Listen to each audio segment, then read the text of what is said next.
Welcome back to Breakfast Central. We, of course, getting into a conversation this morning with the NLC PRO Lagos State Council, Ismail Ishola Dejumo. Good morning and thanks for joining us. Thank you. Thank you for having me this morning. It's my pleasure to be here. The last time we spoke, there was still, seeking some conclusion with regards the acceptance of your minimum wage demands. Few weeks after, there doesn't seem to be any progress made. Tell us, the NLC's perspective as of this morning. The Tripartite Committee, of course, has stepped down, or the FEC rather has stepped down the Tripartite Committee's report. What is the NLC thinking as of this morning? Thank you very much. Thank you, Nigerians, the viewers at home. It's very, at this point, I think it's a bit heartwarming for us to see the body language of Mr. President for the Federal Executive Council stepping down the memo on the proposed minimum wage by the Tripartite Committee. And this will give credence to what we said earlier on, that Mr. President is a listening president who understands the pains of Nigerians. And we want him to demonstrate this further by coming to terms with the current hardship and economic reality we are all confronting in Nigeria. And I think the labor cycle, by the grace of God this morning, the leadership will be meeting the two labor center, NLC and the TUC. We're having an emergency meeting this morning to brainstorm on the move by the president to do a wider consultation, because he understands that if there is no proper consultation along this line, and this is imposed on Nigeria as being already concluded by the Tripartite Committee, might lead to another thing that will not be too good for Nigerians. So we don't want to preempt the president beyond the proportion. We have reposed some level of confidence in him, and that is what our president said, that we want the president to convince Nigeria on his Renew Hope agenda as based on the promise of a living wage for Nigerian workers. Yeah, but it says that, can you hold on? It says that the Tripartite Committee's report was stepped down, to enable the president make further consultations. You, of course, sound like you're still very, very hopeful in Mr. President that he will, consult, further and come forward with something favorable to the NLC. But from what you hear, do you think that the president maybe would consider your 250,000 naira demand? Thank you very much. It's a going concern, and I told you earlier on when I was on your station that Mr. President believes in consultation, dialogue, and negotiation. And whatever position we have today is still subject to negotiation. It's a going concern. We want the president to look at it on merit, vis-a-vis the demand and the expenditure requirement of even the executive arm of the government. We heard recently when the Senate president was telling Nigerians that even if need to shut down Nigeria for Mr. President to have his protection through the private jets will be considered. So our own too as workers, we are the one that create the wealth of this nation. Our own share of survivor should also be given priority and considered expeditiously. So that is our take. We don't want to preempt anybody. It's a going concern, and they were open to negotiation.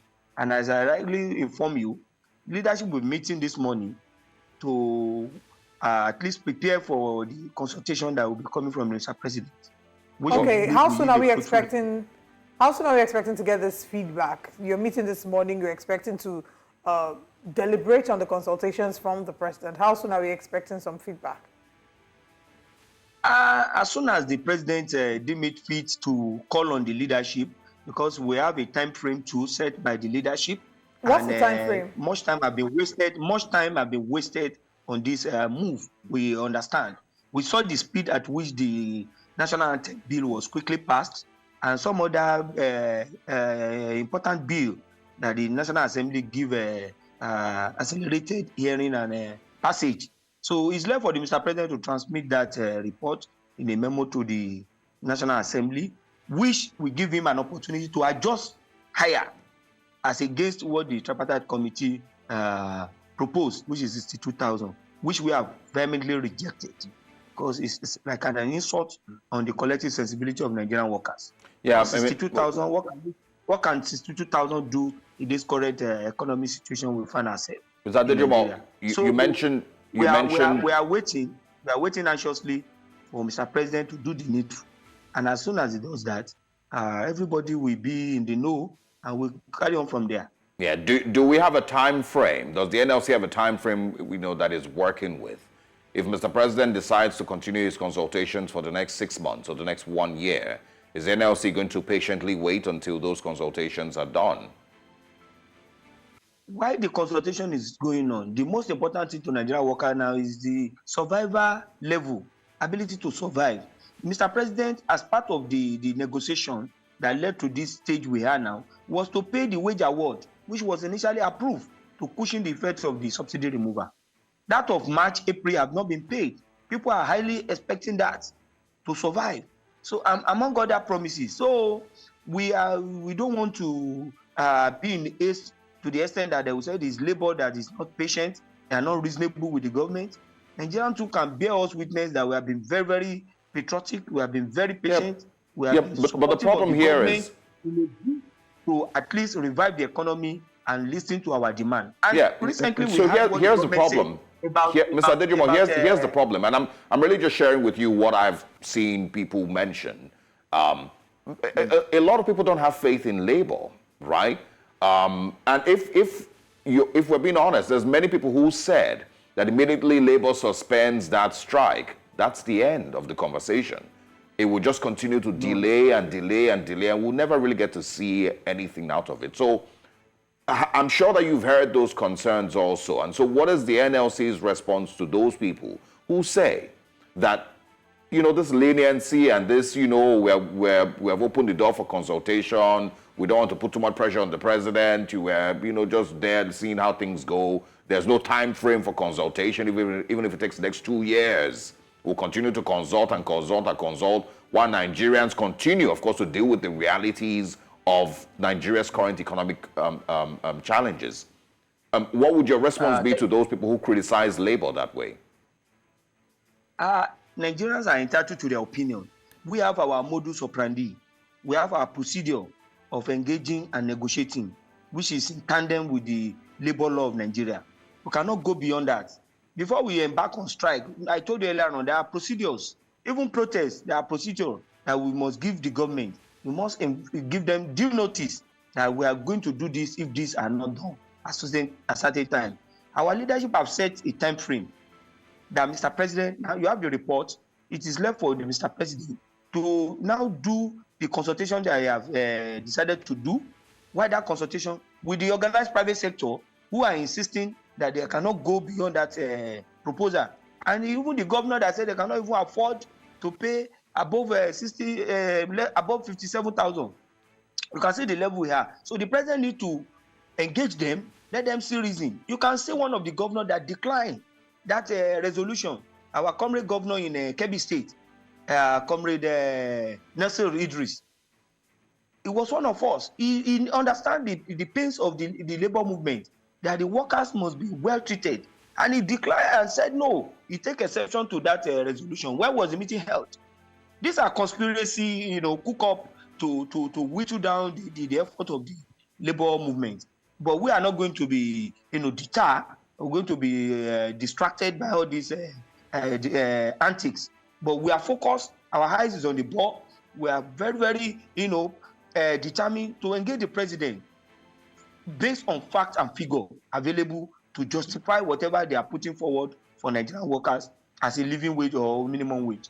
But aside that, there have been a lot of reform along sustainability or no sustainability. Of recent, you observe that the head of service of the Federation announced that a lot of cleanup have been going on in the public service, most especially those who are outside the country working. Most of these people are employed by politicians, and they will say they take a frivolous study leave abroad. They'll be there receiving salary in Nigeria, whereas people who are working hard, left day and night are here suffering. They cannot get something to. What does that have to do with the minimum wage conversation? Yes, it has to do with it because this is the argument of sustainability. Government is saying the wage bill is too large, so they have to do a thorough cleanup to know those who are the ghost workers, those who are diaspora workers. They need to fish them out and flush them. So those who are legitimately working for the country should earn a decent wage that can sustain them and their family. And that is the point we are driving to, that the government reforming the public service to be more productive, to ensure that there is high productivity and efficiency in the public service. We are highly supporting that. And that is the only way forward. And government should cut their frivolity. All this luxury they are spending on, we have heard about the jet and some other things. It's mind-boggling. They need to cut all these excesses. The governor of Kebbi just told us he needs to cut down. Even governor of Edo State, he said they could afford 70,000 because they have to cut down the cost of governance. The governors across the country should look in this direction. By cutting their excesses, frivolity, luxury that are not needed at this very critical time in our nation, in the life of a nation to survive, where workers are struggling with their family. So if they do this, definitely it will come to term with sustainability argument. Yeah. Will Labour continue to campaign for a reduction in the cost of living, while, of course, it demands an increase in minimum wage? Because there's also those who say that Labour's focus should be to reduce the cost of living and encourage government to reduce the cost of living. Increasing minimum wage is only going to create more problems because a lot of states can't even afford it. Neither can the private sector afford 100,000, 150, or 250,000 naira minimum wage. So should Labour's focus instead be to demand from Nigerian government a reduction in the cost of living, reduction in the cost of electricity, reduction in the cost of food prices across the country? That has been our agitation. That has been our argument. You knew quite all right. It's in the public domain. We have been telling government that this tax regime will not drive us to the path of growth and accelerated development. We need to look inward and see how people survive. If you tax people too much, definitely you reduce their purchasing power. And that will also cause what we call multidimensional poverty, which we are experiencing today. We have argued, we have state protests on the issue of electricity tariff, that it should be reversed or reduced drastically, so that people who are in the small and medium enterprises can survive. People who are doing little businesses can survive with the cost of energy. We are also mindful and telling the government that the cost of food items should be looked into, most especially in the area of security. People who are in the rural, who are doing more of this farming, are not having a peace in their domain. All right, Mr. Dejimo.